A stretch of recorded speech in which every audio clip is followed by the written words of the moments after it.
하나님의 말씀은 요엘서 2장입니다. 1271페이지 요엘서 2장 1절 이하인데요. 오늘은 27절까지 우리 전반부 1, 2장의 전반부의 내용을 보도록 하겠습니다. 본문 가운데 우리의 한 부분을 교도하겠는데요. 우리 1절부터 3절까지 우리 한 목소리로 읽도록 하겠습니다. 2장 1절입니다. 시온에서 나팔을 불며 나의 거룩한 산에서 경고의 소리를 질러 이 땅 주민들로 다 떨게 할지니 이는 여호와의 날이 이르게 됨이니라. 이제 임박하였으니 곧 어둡고 캄캄한 날이요 짙은 구름이 덮인 날이라.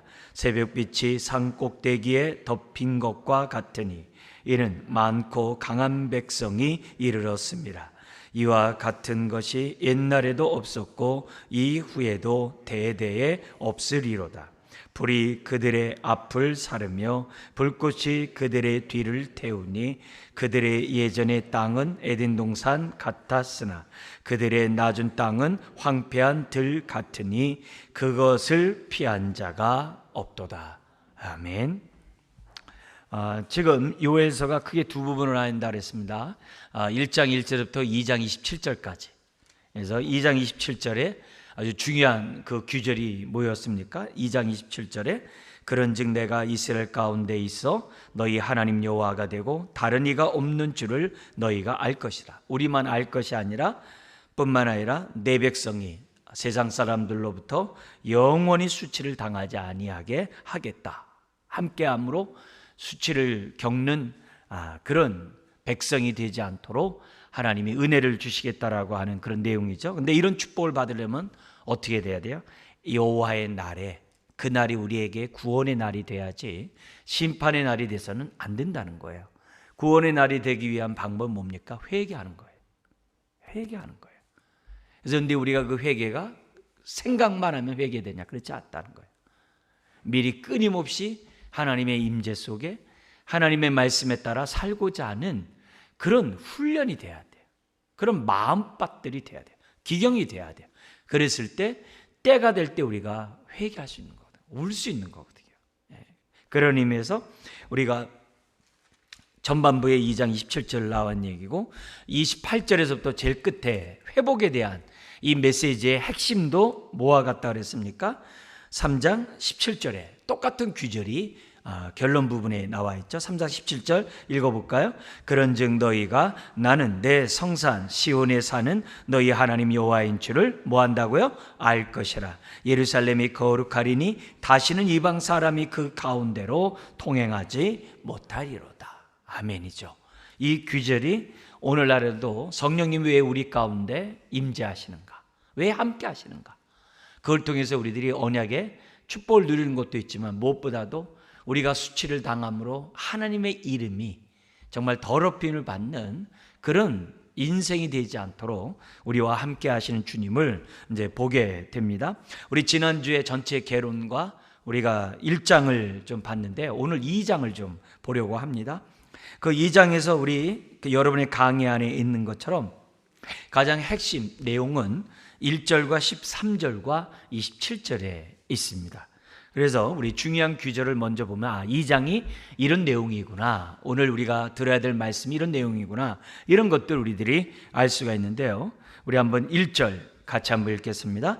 시온에서 나팔이 불며 나의 거룩한 산에서 경고의 소리를 질러 이 땅 주민들로 다 떨게 할지니 이는 여호와의 날이 이르게 됨이니라. 이제 임박하였으니. 그 다음에 13절입니다. 읽겠습니다.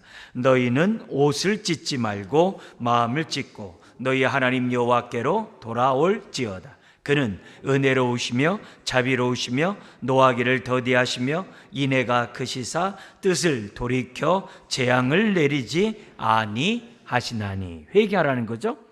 그리고 우리가 또 하나 내용이 27절인데 우리가 아까 읽었던 그런 내용입니다. 내가 너희 가운데 언약의 하나님을 너희로 하여금 알게 하겠다, 경험하게 하겠다. 그리고 다시는 내 백성이 언약 백성이 수치를 당치 않도록 하나님이 언약의 축복을 함께하는 가운데 주시겠다라고 말씀하고 있습니다. 자, 이런 가운데 1장에서는 메뚜기, 네 종류의 메뚜기의 종류가 나오죠. 근데 그 메뚜기 네 종류가 앞에서 메뚜기가 먹고 나면은 거기 뭐냐면 느치가 먹고, 거기 팥중이가 먹던 걸 메뚜기가 먹고, 메뚜기가 먹던 느치가 먹고, 느치가 먹은 것을 황충이가 먹어서 다 뿌리째 갉아먹는 이런 대재앙이 있습니다. 이런 재앙 앞에 호세아 선지자를 통해서 하나님 하신 말씀이 뭐냐면 너의 삶을 돌이켜보라는 거예요. 어려운 일을 만날 때 기회를 사가지고 현재 나의 영적 상태, 현재 나의 삶의 모습을 돌이켜보라는 거예요. 그리고 그런 일이 왜 발생했는지 하나님 앞에서 그 뜻을 묻고, 정말 하나님이 왜 이런 재앙을 나에게 허락했는가, 그 하나님의 뜻을 발견한 가운데 내가 하나님 앞에서 범죄한 잘못된 그런 죄악들을 성령님이 기억나게 하신다면은 즉시 엎드려서 기도하되 회개하되 나 혼자만 하지 말고 다른 사람들로 하여금, 전혀 자신들이 하나님 앞에서 어떤 잘못을 범했는지 알지 못하는 사람들로 하여금 울게 하라는 거예요. 그리고 거국적으로 모여서 이 재난의 때 하나님 앞에 올바로 설 수 있는 그런 태도를 가져야 된다는 것을 1장에서 설명했어요. 그런데 이렇게 하는 이유가 뭐냐? 2장에서 앞으로 다가올 하나님의 여호와의 날, 그 여호와의 날이 어떤 날이겠어요? 그것은 이제 재앙의 날이죠. 심판의 날이죠. 멸망의 날이죠. 그 날이 곧 임할 거니까 바로 그 날에 우리가 미리 평소에 회개하는 마음을 가졌다가 그 날이 오면 정말 우리가 회개할 수 있는 사람이 되어야 한다는 것이 2장이에요. 그러니까 우리가 이런 것들을 통해서 지금 이스라엘 입장에서 보면은 곧 어떻게 돼요? 이제 북이스라엘 아수르에 멸망하고 남유다가 바벨로 멸망해요. 그걸로 끝나는 게 아니라 예수님이 이 땅에 옴으로 인해 가지고 또 어떻게 돼요? 주님이 옴으로, 그날이 여호와의 날이거든요. 옴으로 구원받은 자들이 생겨나는 반면에 심판받는 그런 하나님이 가지를 치는 바리새인과 서기관 같은 자들이 생겨나게 됐죠. 그렇죠? 그러나 이런 것들을 통해서 종국의 주님의 재림, 이건 정말 여호와의 날이 완성되는 날이죠. 그 날이 되면은 정말 하나님의 선악간의 그러한 심판을 하나님이 행할 것을 성경 우리에게 얘기하고 있거든요. 그러니까 우리가 1장에서는 현재나 과거에 어려운 일이 있을 때 내가 어떻게 대했는가 돌이켜보고, 그리고 2장에서는 그걸 우리들이 이 1장의 말씀에 따라 2장에 나의 삶에 다가올 그런 어려운 일, 재앙, 힘든 그런 일들을 1장에서 우리가 배웠던, 깨달았던 그 방식으로 2장을 우리가 대해야 한다는 것을 우리들에게 가르쳐주고 있어요. 그러니까 개인적으로도 많은 어려운 일들이 있죠.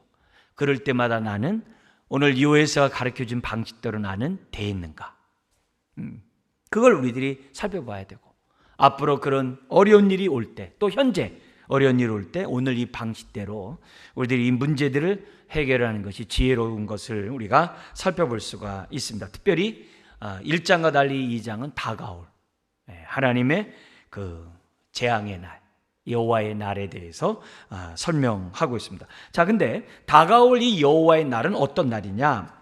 여기 지금 2장 1절 이하에 11절까지 네 가지를 얘기를 해요. 이게 묶어보면 네 가지가 나오는데, 여호와의 날은 어떤 날이냐? 1, 2절에 임박하게 우리 눈앞에 다가오고 있다는 거예요. 그러니까 우리가 말세 지말 살아가는 오늘 우리들의 입장에서 보면 재림은 곧 오신다는 생각을 가지라는 거예요. 그래서 하나님 앞에 설자로 오늘 나의 삶을 보라는 거죠. 물론 유다서 24절 25절에 보면은 우리가 비록 내가 흠이 있고 내가 회개할 것이 많은 나라 할지라도 내 안에 계시는 성령님이 영광스러운 하나님 앞에 흠없고 기쁨으로 서게 해 주신다고 했어요. 성령이 우리에게 오신 목적이 하나님의 영광스러운 하나님 앞에 설 때 흠없이 기쁨으로 서게 해 주시기 위해서 성령이 우리에게 오셨다는 거예요. 그리고 하나님이 그렇게 하시겠다는 거예요. 성령님을 통해서. 그걸 우리에게 말씀해요. 그래서 내가 지금 당장 죽음 앞에 내가 눈을 감는다 하더라도 내가 부족한 것이 많고 흠이 많은 것들이 너무 많아도 그 마지막 죽는 그 순간에 감사하게도 성령님이 우리로 하여금 회개하게 하시고 진실한 마음을 찢게 하는 가운데 주님을 맡게 한다는 거예요. 그래서 하나님 앞에 흠 없이, 그것도 어떻게 돼요? 기쁨으로 하나님 앞에 설 수 있도록 유다서 24절에 얘기하거든요. 그러니까 그런 것이 우리들에게 전제되어 있는 내용입니다만, 어쨌든 여기서 지금 우리에게 주어진 그 메시지는 뭐냐면 여호와의 날, 우리에게 이제 재림을 생각하면 더 좋아요. 여호와의 날은 뭐냐면 임박하다는 거예요. 그걸 알라는 것이 1, 2절이에요. 그래서 거기 보니까 나팔을 불며, 나팔 분다는 얘기는 뭐 그냥 부는 게 아니잖아요. 대적들이 오고 침략이 이루어지고 재앙이 올 때 나팔 부는 거죠. 우리 얼마 전에 북한에서 이렇게 쐈을 때 새벽에 이렇게 울리잖아요. 그런 것처럼 그 울린다는 얘기는 뭐예요? 비상 상황이라는 거 아니겠어요? 그러니까 여기서 보니까는 나팔을 분다라는 이런 이 메시지, 그걸 통해서 2장 1절에 주민들을 다 떨게 만들라는 거예요. 주님이 왔구나. 그래서 임박한 여호와의 날에 대해서 1, 2절에 설명하고 있습니다. 그래서 그날은 아주 깜깜한 날, 어둡고 짙은 구름이 덮인 그런 날, 어떻게 해야 될지 모르는 두려움의 날이라고 얘기를 하는 거죠. 그 다음에 3절부터 6절까지는 그 여호와의 날은 어떤 날이냐, 아주 파괴가 엄청나다는 거예요. 정말 철저하게 파괴를 시키는데 그 여호와의 날에 임하는 그 재앙이 너무 빠를 거라는 거예요. 아주 철저하게 파괴를 시키는데 그 속도가 너무 빠르다는 것을 3절에서 6절에 얘기해요. 특별히 이 파괴가 3절에 보니까는 불이 다 태워버린다는 거예요. 불바다 나면 남는 게 없잖아요. 그러니까 우리가 주님의 마지막 물로 이제 세상 심판하는 게 아니라 노아 홍수처럼 이제 불로 세상 심판한다고 그러잖아요. 그러니까 그 불 심판은 정말 깡그리다, 모든 죄악을 태워버리는 그런 날이라는 거예요. 그러면서 4절에 그의 모양은 말 같고 달리는 것은 기병 같다는 이 얘기는 빠르다는 겁니다. 속전속결로 그 재앙이 임한다. 근데 그 재앙이 임하는 그때 그 재앙을 맞이하는 백성들의 상황이 어떠냐? 6절에 나옵니다. 6절 한번 읽어볼까요? 그 앞에서 백성들이 뭐하고요? 질리고 무리의 낯빛이 하얘졌다. 얼마나 두려우면은, 얼마나 파괴력이 무서우면은 그렇게 된다는 거예요. 그렇게 된다는 거예요. 그러나 이제 요에서 나중에 이제 3장에 2장 3장 넘어와서 한 얘기가 뭐냐면, 마지막에 가서 뭐냐면 바로 그런 날에 회개한 자들은 주의 이름을 부르게 해주시겠다는 거예요. 그러면 주의 이름을 부르는 자들은 한 영혼도 잃어버리지 아니하고 하나님이 반드시 구원하시겠다라고 얘기하는 거예요. 그래서 그런 보증으로 어떻게 돼요? 이제 성령을 주신 거죠. 그걸 생각해 보면은 성령님에 대한 이 사역이 너무나도 감사한 거죠. 자, 그러면서 7절부터 9절에 나온 얘기가 뭐냐면 그 여호와의 날에 그 공격을 피할 자가 없다는 거예요. 불가항력적이라는 거예요. 그게 7절부터 9절이에요. 그래서 속수무책으로 뭐냐면 그 재앙을 피할 수 있는 자가 없다는 거예요. 그래서 여기 이제 7절이 이제 메뚜기 떼와 그 아수르 또 바벨론 군대와 같이 그 막강한 군대를 갖다가 지금 이게 연상케 하는 내용이거든요. 혼합적으로 사용하고 있거든요. 그래서 그 들어오는 그 모습에 대해서 이건 얼마나 공격적이 그게 심한지 정말 불강력적으로 속수무책으로 당할 수밖에 없다는 거죠. 그 대표적인 내용이 7절부터 9절까지 우리 9절 한번 읽어볼까요? 성중에 뛰어 들어가며 성 위에 달리며 집에 기어오르며 도둑같이 창으로 들어가니. 이미 끝난 거죠. 그렇게 되면. 그리고 나서 여기 보면 10절부터 11절에 그 공격하는 그 군대는 강하다는 거예요. 근데 왜 이렇게 강하냐? 여호와의 군대이기 때문에 그렇게 된 거예요. 그게 10절과 11절이에요. 우리 11절 읽겠습니다. 여호와께서 그의 군대 앞에서 소리 지르시고 그의 진영은 심히 크고 그의 명령을 행하는 자는 강하니 여호와의 날이 크고 심히 두렵도다. 당할 자가 누구냐. 그죠? 이게 뭐 메뚜기 떼든 사람의 군대이든 중요한 건 뭐냐면 하나님이 주관한다는 거예요. 하나님이 주관한다는 거예요. 아수르도 하나님의 군대로 표현하고 있고 바벨론도 하나님의 군대로 표현해요. 악을 행하는 그런 자들을 심판하고 남은 자들, 회개한 자들, 남은 자들이라거든요. 그 남은 자들을 구원하시고자 하는 하나님의 그러한 심판이요 구원의 날인 것을 지금 성경 우리들에게 가르쳐줘요. 이런 일들이 벌어질 때 사람들이 취하는 태도가 다양하죠. 하나는 뭐냐면 죽음으로 들어가는 사람, 한 사람은 맞서러 가는 사람, 또 한 사람은 뭐냐면 항복하는 거죠. 그럼 오늘 이 성경 우리들에게 주어진 것은 뭐냐면 하나님께 항복이 살 길이라는 거예요. 그걸 다른 말로 하면 회개하는 그것이 오직 살 길이라는 것을, 그 길만이, 회개만이 살 길이라는 것을 지금 뭐냐면 요엘서는 우리들에게 가르쳐줘요. 자, 그러면 1절부터 11절까지 왜 여호와의 날에 대해서 이렇게 여호와의 날이 올 거다 깨어있어라 이러면 되지, 왜 이렇게 구구절절이 이렇게 무섭게 세 번째로 왜 합니까? 무엇보다도 잘 깨닫지 않으니까. 사람들이 잘 깨달지를 못해요.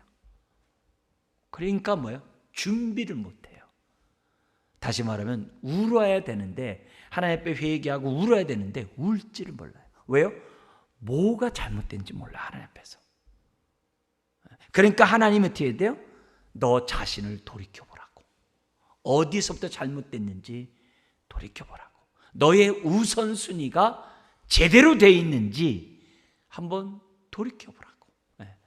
내가 관심 있고 열심 있고 내가 땀 흘려 일하는 그것이 하나님보다 앞서 있는지, 하나님을 무시하고 있는지, 아니면 하나님을 갖다가 정말 앞세우고 내가 지금 살아가고 있는지, 삶의 목적이, 목표가 어떻게 되어 있는지를, 우리의 삶을 돌이켜보라는 거예요. 그래서 여호와의 날에 멸망당하는 게 아니라 구원받는 자가 되라고 우리 하나님께서는 구구절절 이제라도 돌아오라고 많이 얘기하는 거예요. 그러니까 이만큼 11절까지 얘기한다는 얘기는 무슨 얘기예요? 정말 말 안 듣는다는 얘기거든요. 돌아올 마음이 없다는 거거든요. 그러니까 말을 많이 해야 돼. 요엘서만 많이 얘기합니까? 에레미야는 어떻고요? 이사야는 어떻고요? 얼마나, 호세아, 아모스는 또 어떻습니까? 얼마나 많은 얘기를 해야 돼요? 왜? 너무 말 안 들으니까. 거듭거듭 말을 하고 있는 그 모습, 이 모습에서 우린 두 가지 마음을 느끼는 거죠.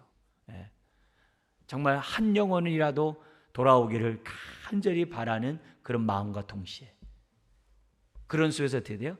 그럼에도 불구하고 그 하나님의 그러한 정말 간절한 기대를 뿌리치는 그런 자들에 대한 하나님의 준엄한 심판을 내리시는 그런 마음들을 동시에 우리들이 볼 수가 있습니다. 자, 그러면서 12절부터 13절에 하나님 앞에 돌아올 때 어떻게 돌아오냐? 12절 앞에 그러나가 번역이 안 돼 있어요. 그러나 여호와의 말씀에 너희는 이제라도, 이게 중요한 거죠. 이제라도 금식하고 울며 애통하고 마음을 다하여 내게로 돌아오라 하셨나니 너희는 옷을 찢지 말고 마음을 찢고 너희 하나님 여호와께로 돌아올지어다. 이렇게 하면서 하나님의 성품이 나옵니다. 여기 12절부터 14절까지 마음이란 단어가 두 번씩이나 얘기해요.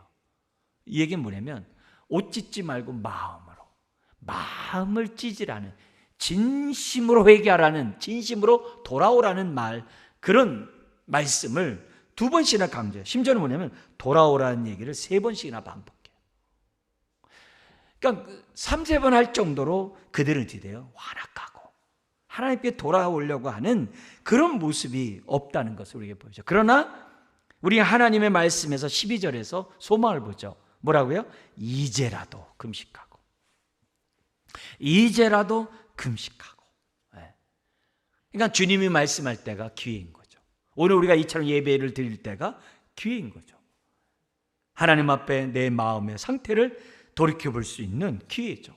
그러면서 우리에게 주어진 이 회개의 기회를 우리가 뭐예요? 놓치지 말아야죠. 그런데 회개할 때 기본 원칙이 나와요. 그게 뭐냐면 12절에 있는 것처럼 마음을 찢어야 돼. 마음을 찢는 것이 무엇보다도 우리가 회개할 때 가져야 될 우리가 정말 태도인 것을 우리들에게 보여줍니다. 마음을 찢지 않고 하는 그 회개는 뉘우침이지, 마음을 찢지 않는 회개는 하나님 앞에 상달될 수가 없어요. 뉘우침은 행동을 바꿀 수가 없어요. 생각을 바꿀 수가 없어요. 회개를 해야 바꿔요. 근데 사람들은 뉘우침을 많이 해요. 왜요? 더 맞지 않으려고 하는 두려움이 있기 때문에. 우선 이 어려움을 빨리 피하고자 하는 그런 두려움이 있기 때문에 뉘우치기는 해요. 그러나 그건 회개가 아니에요. 회개는 돌아서는 거거든요. 유턴이라고 그러잖아요. 돌아서는 거거든요. 하나님을 등졌던 인생이 하나님을 향해서 우리가 나아가는 것이 회개거든요. 그게 하려면은 마음을 찢어야 한다는 거죠. 마음을 찢지 않는 뉘우침은 종교적인 사람으로 위장될 수 있어요. 종교적인 그러한 열심만 강화될 수 있어요. 여긴 변화가 없어요. 주님이 원하는 것은 뭐냐면 마음을 찢으라는 거예요. 자, 그러면서 뭐냐면 우리 성경, 우리의 마음이 어떤 마음인지, 지금 요엘서를 듣고 있는 사람의 마음이 어떤 마음인지를 성경은 창세기 6장에서부터 얘기했어요. 여러분 강의 안에 있는 내용인데요. 6장 5절 우리 한번 같이 읽어볼까요? 여호와께서 사람의 죄악이 세상의 관영함과 그 마음의 생각의 모든 계획이 항상 악할 뿐임을 보시고. 우리는 생각하기를 사람들끼리 도토리 키재가지고 나는 법 없이 사는 사람이야. 난 남에게 잘못한 적 없어. 난 피해주는 행동을 한 적이 없어. 하면서 지금 어때요? 자기를 나름대로 괜찮은 사람으로, 도덕적인 사람으로 많이 생각해. 근데 성경은 딱 두 가지예요. 하나님과 접붙임 바 되었느냐, 아니면 떨어져 있느냐. 두 가지입니다. 성경에서 우리들이 죄인이란 말은 하나님과 어떻게 돼? 떨어져 있다는 얘기예요. 가지가 나무에 떨어져 있다는 거예요. 떨어져 있다는 거예요. 그러니까 7, 80년의 그 인생의 코로 호흡하는 그거 하다가 그냥 끝나는 거예요. 그냥 끝나는 거예요. 접붙임 바 된 자들만이, 그게 어떻게 돼요? 그 사람이 의인이고 영생을 얻은 거죠. 그게 하나님과의 관계가 회복된 거죠. 그렇기 때문에 우리가 뭐냐면 하나님을 떠나 있는 그 인생은 누가 뭐라고 하더라도 어떻게 돼요? 하나님의 생명에서 떠나 있기 때문에 항상 생각하는 것이 어떻게 돼요? 세상의 가치관을 따르게 되어 있어요. 육신이 원하는 대로, 마음과 정력이 원하는 대로 살아갈 수밖에 없는 게 세상이에요. 결국은 그거예요. 그러니까 여기서 우리 성경이 얘기하는 부분은 하나님을 떠난 그 인생의 마음을 보라는 거예요. 나의 마음의 모든 생각이 항상 악하다. 악하다는 얘기는 하나님의 뜻과 다르다 이게.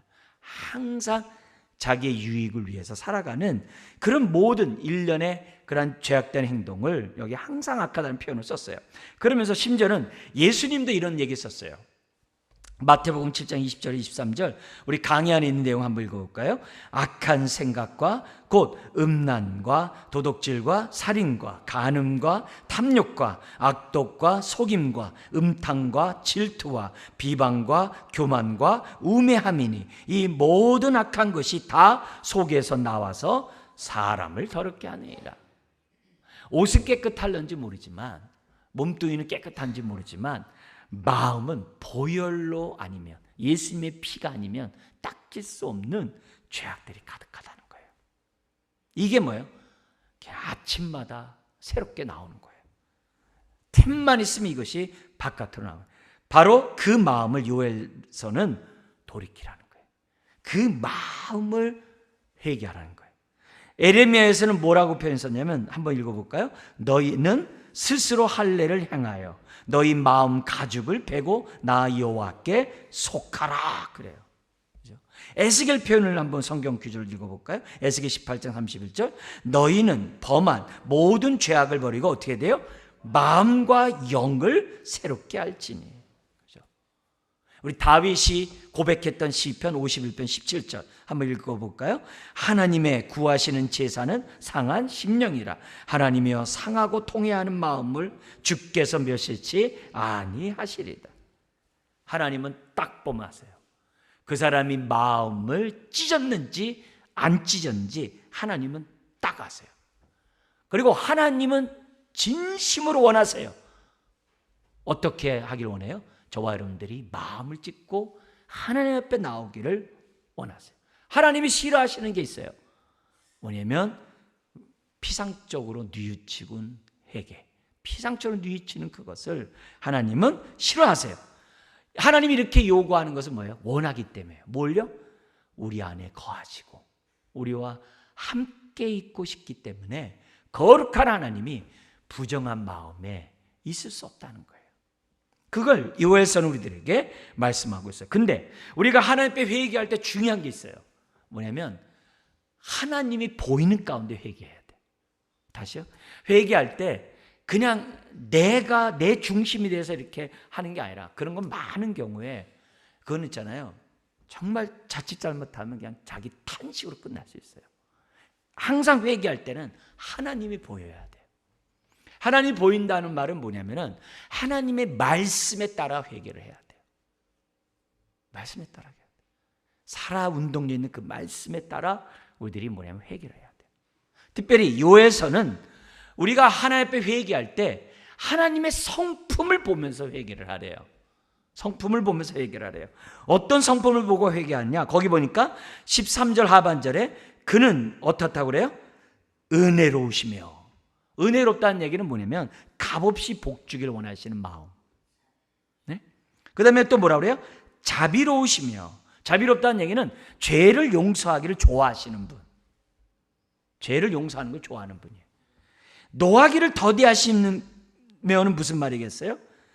은혜에 감사하지 않고 불순종하는 자들에게 어떻게 돼요? 오래 참으시는 분. 오래 참아요. 끝까지 참으셔요. 심지어 어떤 분이라고 그래요? 인애가 크시며. 인애가 크시다는 얘기는 뭐냐면 저와 여러분들에게 친절함을 베풀기를 원하시는 분. 왜? 몰라서 이러니까 하나하나 가르쳐주는 거예요. 예? 우리가 어떤 장비 모르면 누구한테 도움받아야 되잖아요. 그럼 스마트폰 하나 하더라도 막 도움받아야 되잖아요. 그런 것처럼 거기에 대해서 어떻게 돼요? 아주 친절하세요. 인애가 크시며. 그렇기 때문에 우리가 내가 그냥 회개합니다 이렇게만 해서 되는 게 아니라, 회개는 하나님을 알면서 회개해야 돼. 특히 하나님의 성품을 알면서 회개를 해야 돼. 그래야 그 회개가 마음을 찢는 회개가 돼.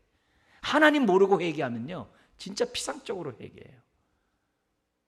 하나님의 인애가 크시다라는 것만 알아도 회개가요 마음을 찢게 돼 있어요. 하나님은 은혜로우신 분이다 이것만 알아도, 노하기를 더디하신다 이것만 제대로 알아도 회개가 돼요. 아주 정말 진심으로 마음을 찢게 돼 있어요. 그런데 하나님 모르고 그냥 이건 잘못했다니까 무슨 수학 공식 하듯이 그렇게 하는 그런 회개를 하나님 원하는 게 아니에요. 그래서 우리가 하나님의 성품을 알고 하나님께로 가는 것만이 살 길이다 이렇게 생각하고 우리가 어떻게 돼요? 하나님 앞에 회개한다고 한다면 하나님 어떻게 돼요? 거기서 뭐예요? 뜻을 돌이켜. 딱 그래요. 인애가 크사 뜻을 돌이켜. 여러분 염라대왕은 뜻을 안 돌이켜요. 공의에 따라 심판할 뿐이에요. 그러나 하나님은 뜻을 돌이키기 때문에 하나님이세요. 그게 언약의 하나님이세요. 그게 인격적인 하나님이세요. 뜻을 돌이키는 하나님이기 때문에 우리가 회개하라는 거예요. 회개하라는 거예요. 숙명이 아니에요. 운명이 아니에요. 언제든지 회개하면 바꿀 수 있는 거예요. 그게 하나님의 마음이에요. 뜻을 돌이켜 재앙을 내리지 아니하시나니. 그래서 용서를 받으려면 어떻게 돼요? 항상 하나님을 인정해야 돼요. 우리 그걸 좀 더 하나 더 들어가면 하나님의 주권을 인정해야 돼요. 그게 이제 14절이에요. 우리 한번 읽어볼까요? 주께서 혹시 마음과 뜻을 돌이키시고 그 뒤에 복을 내리사 너희 하나님 여호와께 소제와 전제를 드리게 하지 아니하실는지 누가 알겠느냐. 내가 회개했다고 해서 나 끝! 이게 아니라 회개하는 저와 여러분들이 정말 용서의 선포도 하나님의 주권을 인정해야죠. 그래서 회개함으로 나타나는 특징이 임재 속에서 하나님이 나와 함께 하는 거라. 속에서 평안과 함께 감사가 이렇게 임하게 돼 있어요. 그게 이제 회개하는 사람들이 경험하는 그런 내용이죠. 우리 하나님은 본성이 뭐예요?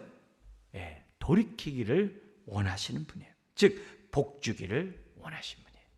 그런 하나님이라는 것을 우리에게 보여주고 있어요. 그래서 이렇게 돌아설 때 어떻게 돌아서느냐?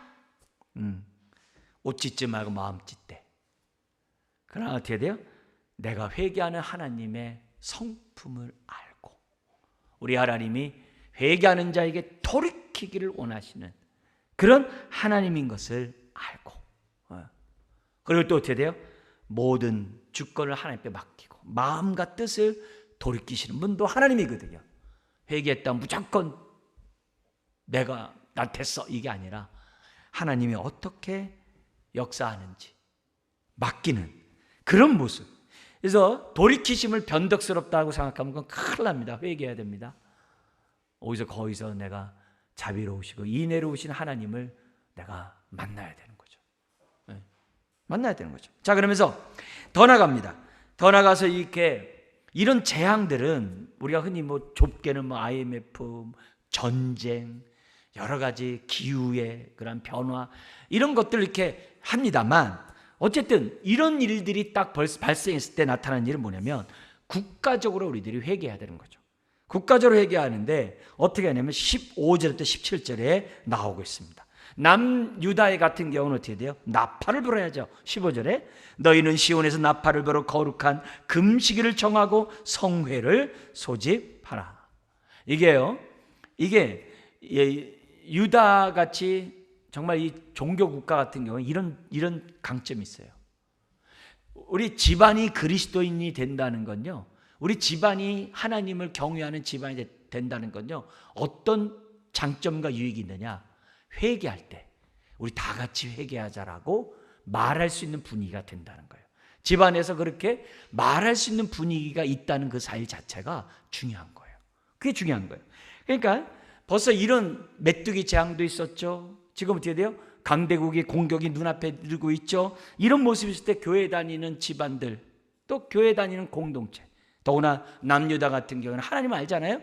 이런 데서는 뭐냐면은 우리 함께 금식을 하고 우리가 성회를 우리가 가집시다 라고 했을 때 사람들이 어떻게 돼요? 동의할 수 있다는 거죠. 그래서 우리들이 믿음의 가정을 세우는 것은 굉장히 중요해요. 믿음의 가정을 더구나 교회 안에서 우리들이 이런 회개의 기회를 삼는 것은 너무나 중요하죠. 자, 그러면서 뭐냐면 한 사람도 빼놓지 말고 다 소집하라. 이미 1장에서 그런 경험이 있었어요. 지금 뭐냐면 다 소집하라는 거예요. 나팔을 불라는 사일 자체가 뭐예요? 하나님이 복주기 원한다는 거예요. 내가 돌이키길 원한다는 거예요. 그러니까 나팔을 불라고 그러죠. 그러니까 금식일을 전파하고 성회로 모이라는 거죠. 그러니까 나팔을 들었을 때 있을 때 뭐냐면 사람들이 정말 회개할 수 있는 마음밭을 평소에 갖도록 우리들이 훈련해야 돼요. 평소에 갖도록 하나님과 가까이 지내야 돼요. 이 평소에 이런 훈련이 굉장히 중요해요. 회개합시다 해서 금방 회개가 나오는 게 아니거든요. 내가 그만큼 하나님의 임재 속에서 있을 때 사람이 회개하거든요. 회개하지 않으면 다 꽝이에요. 하나님 앞에 회개 없이 하는 일련의 모든 겉으로 나타나는 행동들은 다 거의 다 외식하기가 쉬워요. 다 종교적인 그런 행위에 불과할 수 있어요. 그게 아니라 항상 하나님 앞에서는 상한 마음을 가지고 저와 여러분들이 서야 한다는 것을 우리들에게 성경 우리들에게 가르쳐주고 있거든요. 그러니까 인데 나팔을 불어 성회를 소집하라고 그래요. 그런데 이런 얘기를 해요. 나팔을 불더라도 뭔가 그렇듯한 사람이 불고 뭔가 인정받는 사람이 불고 뭔가 좀 저 사람이 불면 사람들이 다 믿을 만하다 이런 사람이 불면 사람들이 얼마든지 회개한다라고 생각하는 사람들이 있어요. 그렇지 않아요. 하나님이 나팔 불게 할 때요 전혀 볼품없는 사람을 통해서 불게 할 수 있어요. 예수님의 이사야의 종의 노래에 보면은 예수님의 외모는요 볼품도 없다 그랬어요. 바리새인과 대화에서 보면은 너희 조상 아브라함이 나볼 것을 기대했다, 나보고 기뻐했다니까. 네 나이가 50도 안 돼 보이는데 무슨 너보고 아브라함이 너보고 기뻐하냐 이렇게 얘기를 해요. 예수님 30살이 네 50살 같이 보인다는 거예요. 그러니까 볼품이 없다고 그랬다고 이사야도. 그러니까 볼품이 없는 사람이 하나님의 말씀을 전하니까 귀를 기울이지 않는 거죠. 하나님의 음성을 들을 수 있는 마음밭이 중요한 거예요. 눈에 따라서 우리들이 이렇게 피상적인 화려함에 우리가 현혹되는 것이 아니라 들을 귀가 있는 것이 중요하다는 것을 성경 우리들에게 가르쳐 주고 있어요. 그러니까 세례 요한이 광야에서 외쳤을 때 처음엔 잘 듣지 않죠. 그러나 세례 요한의 그런 말씀 속에서 들을 귀가 있는 그런 자들이 정말 하나님이 남은 자들 하나하나 부르시니까 나중에 그런데 사람들이 돌아오는 거 아니겠어요? 자, 그러면서 특별히 거기 16절에 백성을 다 모으고 새신랑들도 다 모으고 신방에서 나오게 하고, 근데 특별히 17절에 누구를 지목해요? 제사장들을 지목해요.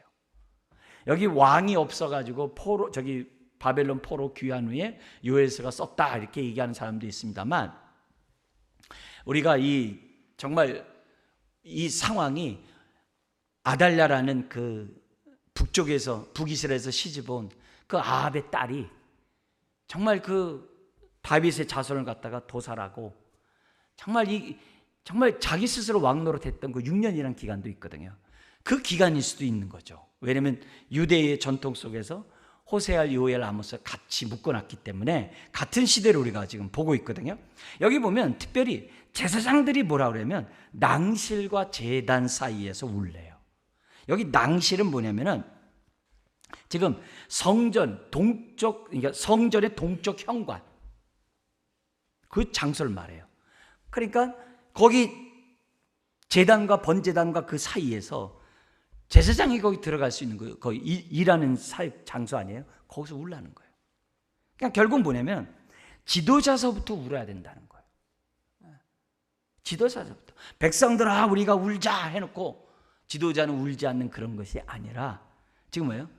지도자부터 울라는 거죠. 그러니까 예수님 당시에서 바리새인과 서기관이 왜 책만 받았느냐? 회칠한 무덤이기 때문에 책만 받았다는 거예요.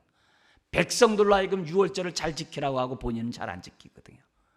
그런 모습을 지금 우리 주님이 얘기해요. 그러면서 세 가지 기도를 하래요. 이거는 오늘 우리가 대표 기도하거나 우리가 이 나라를 위해서 기도하고 더구나 주님의 재림을 맞이하고 또 우리가 예기치 않는 그런 재앙의 날을 우리가 맞닥뜨렸을 때 전쟁의 위험이라든지 기후의 대변화라든지 여러 가지 위험을 맞았을 때 우리가 해야 되는 그 기도의 틀을 우리에게 제시를 해줘요.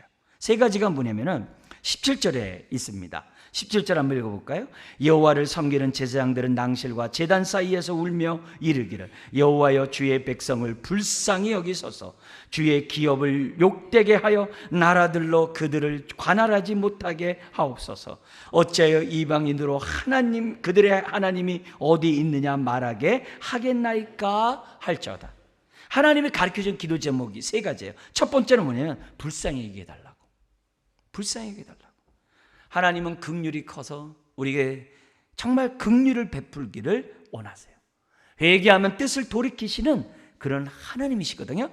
그런 하나님을 생각하고 하나님이여 나를 긍휼히 여겨달라고 이 기도를 하는 거예요. 재앙의 때는 반드시 이 기도를 해야 돼요. 여러분이 큰 질병을 만났을 때도 감당하지 못할 정말 고통을 내가 지금 맞닥뜨렸을 때 하나님 앞에 기도해야 될 부분이 뭐냐면 나를 긍휼히 여겨달라고, 우리를 긍휼히 여겨달라고. 우리가 하나님 앞에 기도하는 것이 굉장히 중요해요. 두 번째 기도가 있어요. 뭐냐면 주의 기업으로 욕되게 하여 나라들로 우리를 관할하지 못하게 하옵소서. 왜냐하면 남유다 이스라엘 사람들은 제사장 나라고 하나님 것이잖아요. 근데 이런 하나님의 기업이 욕되게 하여, 이게 뭐냐면 우리들은 하나님의 이름에 명예가 있지 않습니까? 우리가 이렇게 짓밟히고 우리가 고통 가운데 있고 우리가 이렇게 사람들 앞에서 하나님 어디 있냐?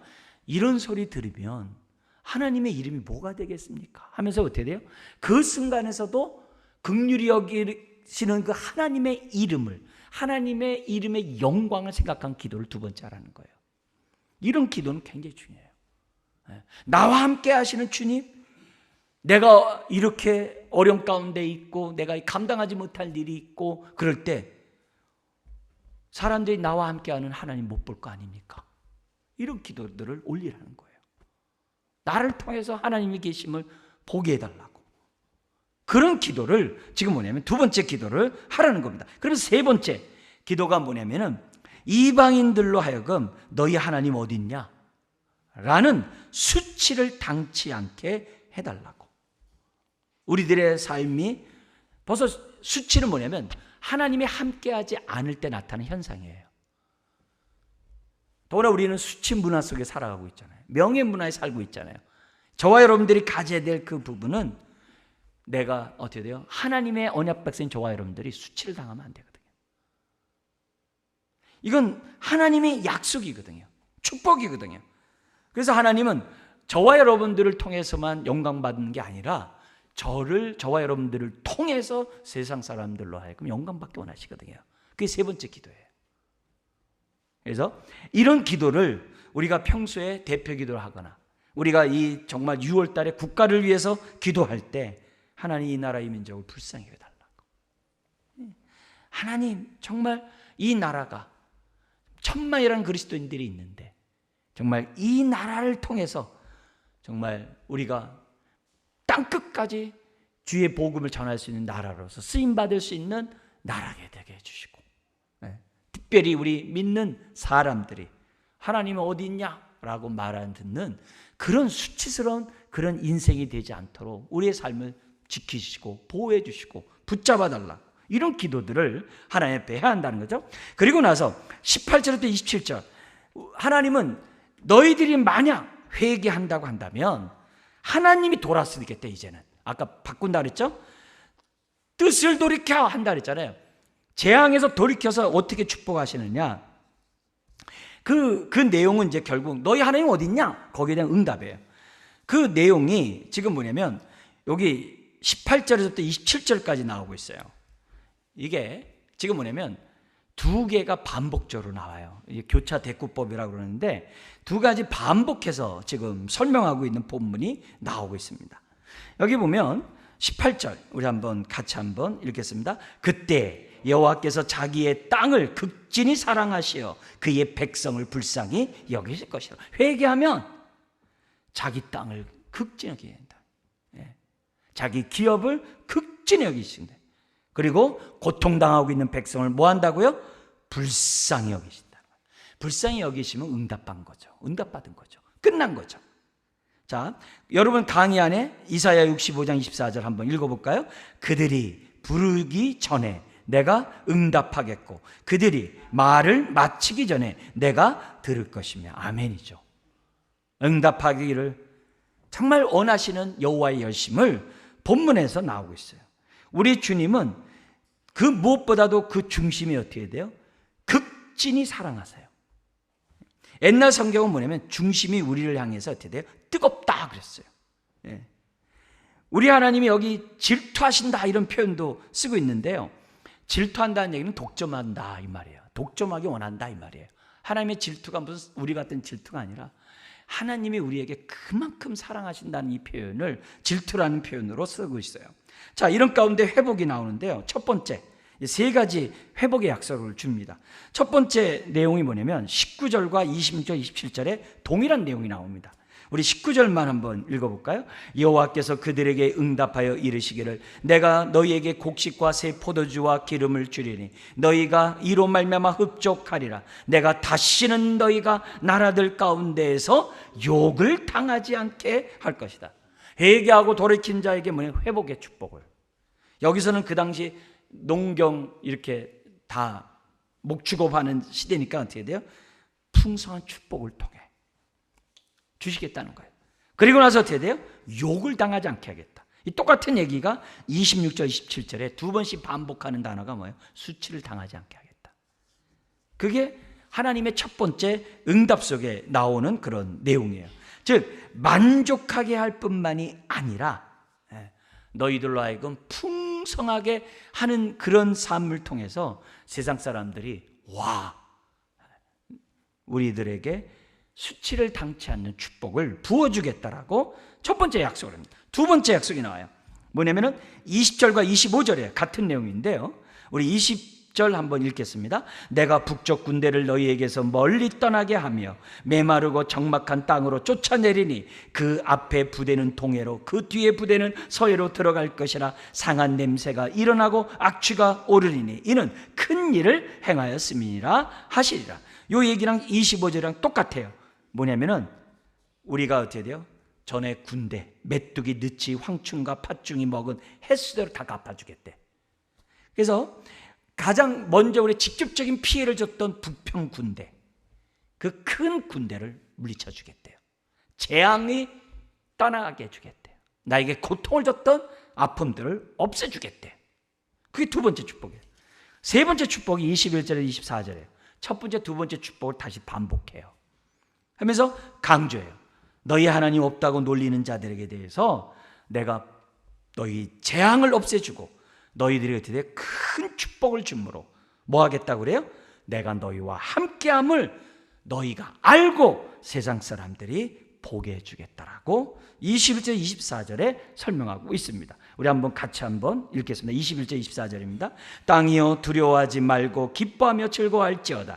여호와께서 큰 일을 행하셨음이로다. 들짐승들아 두려워하지 말지어다. 들의 풀이 싹이 나며 나무가 열매를 맺으며 무화과 나무와 포도나무가 다 힘을 내는도다. 시온의 자녀들아 너희는 너희 하나님 여호와로 말미암아 기뻐하며 즐거워할지어다. 그가 너희를 위하여 비를 내리시되 이른 비를 너희에게 적당하게 주시리니 이른 비와 늦은 비가 예전과 같을 것이라. 마른 땅에는 밀이 가득하고 독에는 새 포도주와 기름이 넘치로다. 아멘이죠. 이른 비는 9월 10월에 내리는 비고 늦은 비는 4, 5월에 내리는 비예요. 그래서 이런 적당하게, 우리가 추수할 때도 비가 있어야 되잖아요. 적당한 비를 통해 풍성하게 주시겠다라고 하는 약속을 합니다. 결국 결론은 우리가 뭐냐면은 27절에 있습니다. 읽고 마치겠습니다. 그런즉 내가 이스라엘 가운데 있어 너희 하나님 여호와가 되고 다른 이가 없는 줄을 너희가 알 것이라. 내 백성이 영원히 수치를 당하지 아니하리로다. 뭐하면요? 저와 여러분들이 마음을 찢고 돌이키며 기도하겠습니다. 하나님 아버지, 오늘도 이른 비와 늦은 비를 통해 때를 따라 돕는 은혜를 주시는 하나님을 인하여 감사함을 드립니다. 주여, 하나님의 은혜를 받을 마음밭들 다 되게 하여 주옵소서. 주여, 회개하는 마음밭들 되게 하시고, 주여, 우리가 돌짝밭과 가시덤불의 마음밭이 아니라 옥토밭들이 되게 하여 주옵소서. 그래서 여호와로 나와 함께함을 우리가 정말 경험하고 많은 사람들에게 보여주는 주의 자녀들 되게 하여 주옵소서. 오늘도 뜻을 돌이키기 원하시고 복주기를 원하시는 하나님의 그 마음을 헤아리는 이 밤 되게 하여 주옵소서. 믿사오며 예수님의 이름으로 기도드리옵나이다. 아멘.